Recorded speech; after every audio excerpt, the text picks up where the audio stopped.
ఒక్కసారైనా చెయ్యాలి.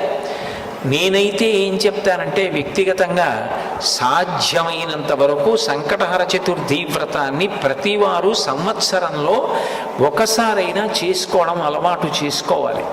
నేను ఎందుకు ఈ మాట అంటున్నానంటే, వేదవ్యాసుడు దేవీ భాగవతం చేస్తూ ఒక మాట అంటాడు, కాలో హి బలవాన్ కర్త సతతం సుఖదుఃఖయో నరాణం పరతంత్రాణం పుణ్య పాపానుయోగత.